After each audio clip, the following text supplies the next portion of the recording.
are with Vicki Hamilton, a longtime studio artist and instructor at Moshier Art Center. So how long have you been a studio artist here? I think about 10 or 11 years. 10 or 11 years. And how did you find out about Moshier Art Center? I was teaching at a place in West Seattle, and Dave Olson, the guy who would come and work on our kilns there, kept telling me I ought to come to Moshier. It took me a couple of years, but I finally came to Moshier. He said I should because there was a fuel burning kiln, and that he knew that that's how I liked to fire. So fuel burning, you mean gas kiln? Yes, the gas kiln. And it goes to cone 10. Yes, it does. Which is a very specific type of firing. Yes, it is. It's atmospheric.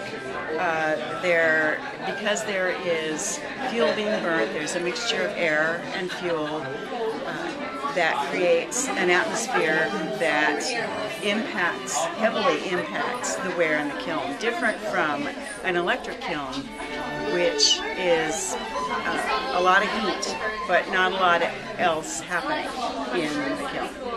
And that's your preferred choice? That is my preferred method of firing. The kind of work I do, I think, shows up better with that kind of a firing. Also, to make things look the way I like them to look in a cone 6 firing, it's a lot of work to glaze. You have to do all the work in the glazing. Layering, incising, anything to create depth. In the gas kiln, it's a lot easier to get that because that's what is happening in the atmosphere of the kiln when it's on. Right. So you're also an instructor here at Moshier. Yep, I do. How long have you been an instructor here? I think maybe nine years, maybe. Yeah, 2 classes, Monday nights and Thursday nights. That's very good. Yes.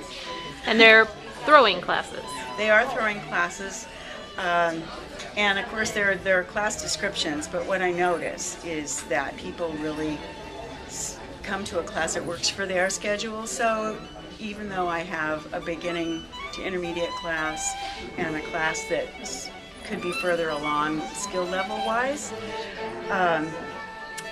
I have quite a range in both classes, and we do things that are beyond basic in both classes, altering forms on purpose and applying slip to wet pieces, working with a combination of thrown and hand-built.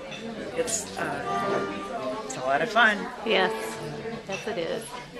So these pieces here, how long does it take you to make, say, well, one of your picture pieces up here that we have up here? That's a sectional piece. It's 2 pieces, and you can see where they're attached. You can see this ridge here is where they're attached. I don't try to disappear that.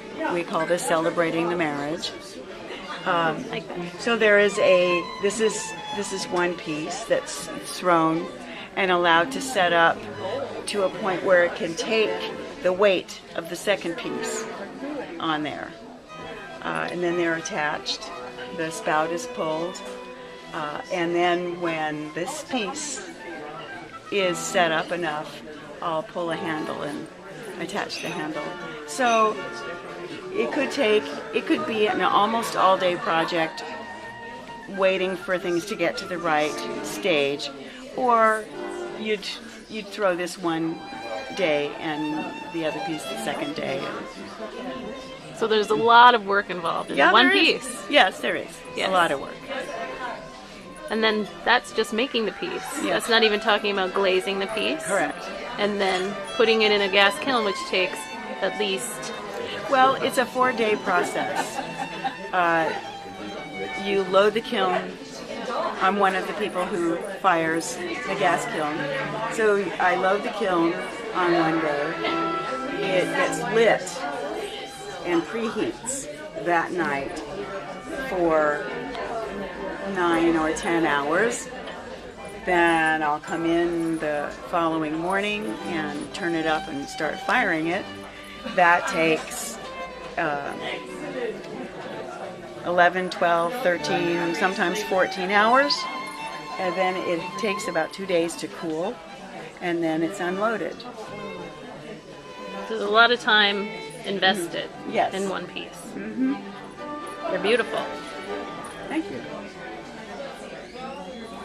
I'm just going to take